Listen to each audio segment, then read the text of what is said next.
여러분 안녕하세요. 자, 오늘 우리가 함께 파헤쳐 볼 이 이야기는요, 굉장히 흥미로우면서도 솔직히 조금 뼈 때리는 질문 하나로 시작합니다. 우리는 정말 진짜로 성경 말씀 하나만으로 충분하다고 믿고 있을까요?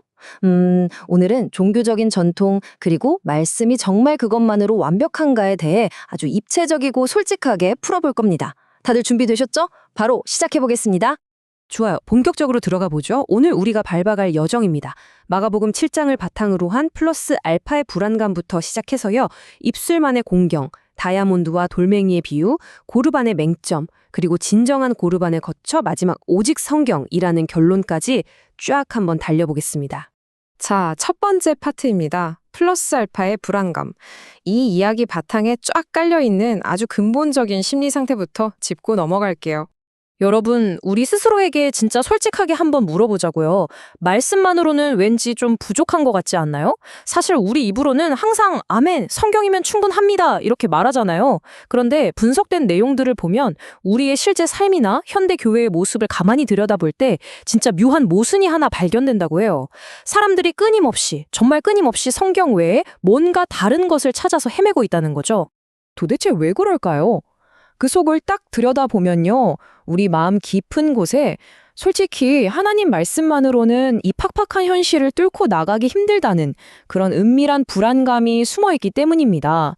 그래서 하나님이 차려주신 그 완벽한 말씀의 밥상 위에다가 자꾸 심리학이나 비즈니스 마케팅 전략 아니면 화려한 엔터테인먼트 같은 인간이 만든 조미료를 팍팍 치려고 한다는 거예요.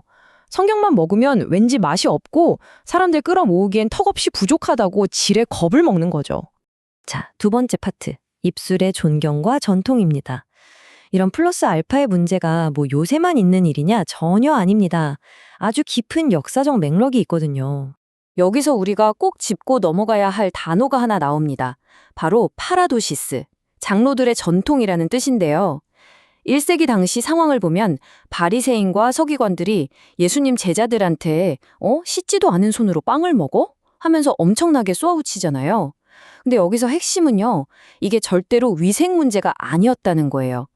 시장 다녀오면 무조건 물을 뿌려야 한다. 구리그릇은 빡빡 닦아야 한다. 이런 식으로 그들이 만들어낸 수백 가지의 숨막히는 종교적 통제 규칙 중 하나였을 뿐입니다. 한마디로 성경 말씀 하나만으로는 사람들을 거룩하게 만들 수 없다고 못 믿으니까 이런 잣대를 덕지덕지 붙인 거죠. 이 모습을 보시고 예수님이 이사야 선지자 말씀을 딱 인용해서 돌직구를 날리십니다. 이 백성이 입술로는 나를 공경하되 마음은 내게서 멀도다. 사람의 계명으로 교훈을 삼아 가르치니 나를 헛되이 경배하는도다. 와, 정말 전곡을 찌르지 않나요? 겉으로는 엄청 화려하고 거룩하게 예배드리는 것 같아 보이는데 막상 그 알맹이를 까보면 하나님의 진리가 아니라 철저히 인간 중심의 규칙들만 꽉 차 있다는 거죠. 결국 아무 소용없는 헛된 짓이 돼버린 겁니다. 그러니까 인간의 룰이 하나님의 말씀을 밀어내고 그 자리를 차지해버리면요, 신앙은 그냥 사람들 비위나 맞추는 거대한 종교 놀이로 뚝 떨어지고 맙니다. 이 대목에서 우리 한번 솔직하게 생각해 보자고요.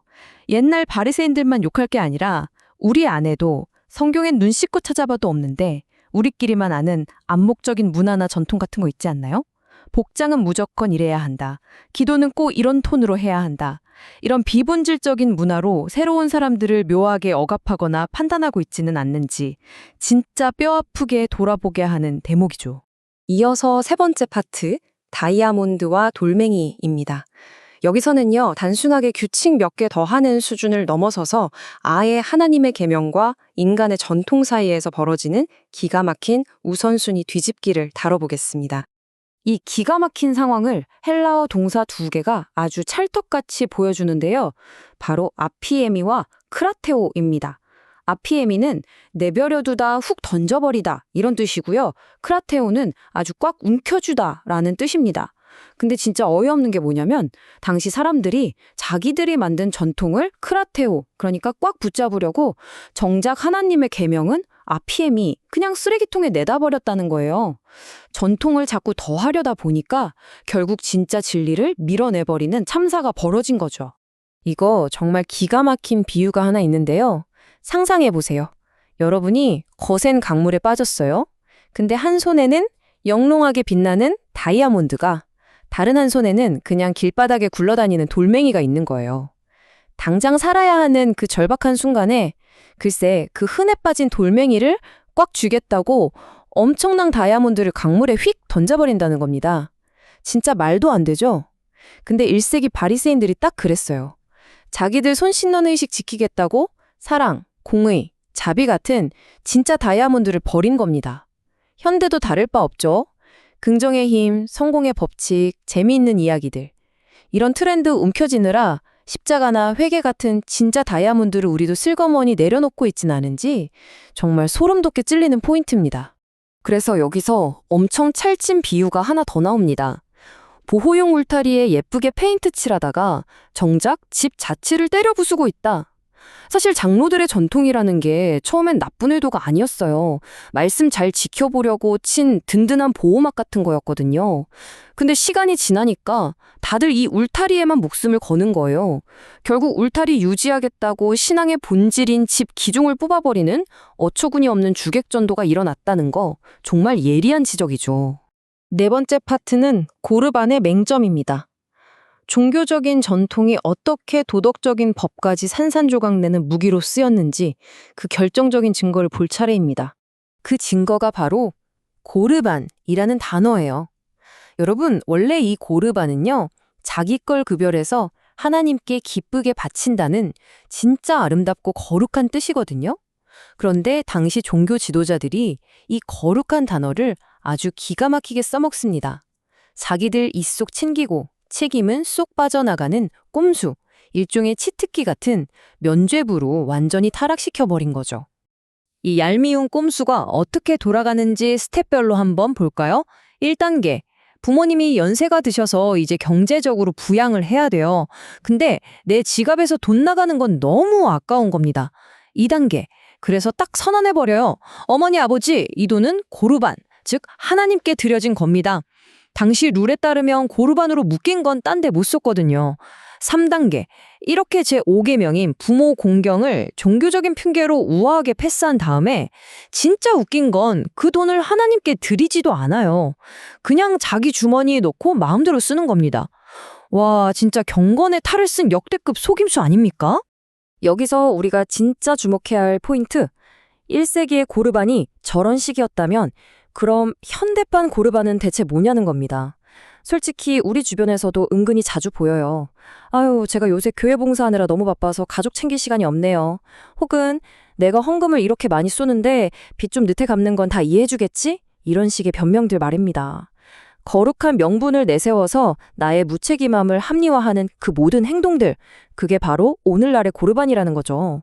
정말 뼈 맞는 소리 아닌가요? 자, 이제 5번째 파트. 진정한 고르반입니다. 여기까지 들으면 사실 좀 답답하잖아요. 결국 우리는 손만 더러운 게 아니라 속까지 더러운 존재구나 하는 절망감이 든단 말이죠. 근데 여기서 아주 완벽한 해결책이 등장합니다.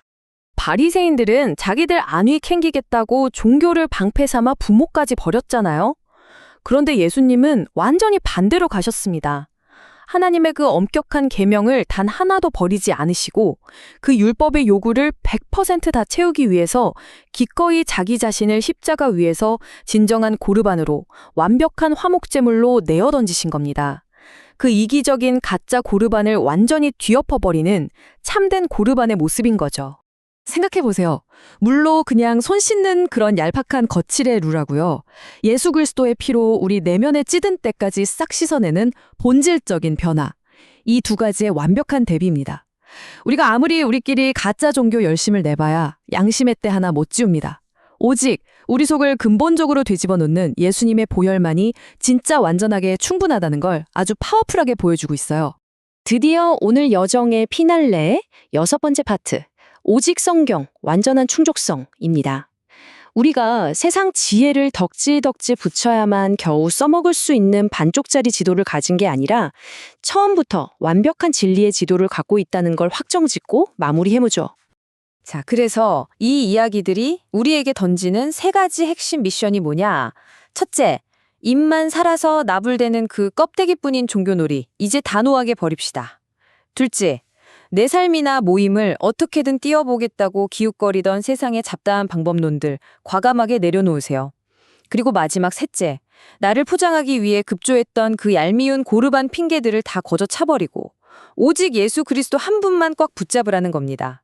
자꾸 세상 조미료를 쳐야 할 것 같은 그 플러스 알파의 유혹을 딱 끊어내고 십자가의 진리 하나면 진짜로 충분하다는 걸 믿으라는 것. 이게 바로 전체를 관통하는 명확한 결론입니다. 자, 이제 오늘 이야기를 쫙 마무리하면서 여러분께 좀 묵직한 질문 하나 던지고 싶네요. 오늘 당장 여러분이 진짜 쿨하게 내려놓아야 할 현대판 플러스 알파 혹은 고르반 핑계는 도대체 무엇입니까? 혹시 성경 하나만으로는 현실을 버텨내기 어렵다고 불안해하면서 생명을 주는 다이아몬드는 버려두고 무거운 세상 돌멩이만 양손에 꽉 움켜쥐고 계신 건 아닌가요? 이미 완벽하게 충분한 진리가 우리 손에 쥐어져 있는데 말이죠. 이 질문이 오늘 여러분의 일상에 아주 깊은 통찰로 이어지기를 기대하면서 오늘 준비한 이 흥미로운 설명은 여기서 딱 마치겠습니다. 끝까지 함께 달려주신 여러분, 진짜 감사합니다.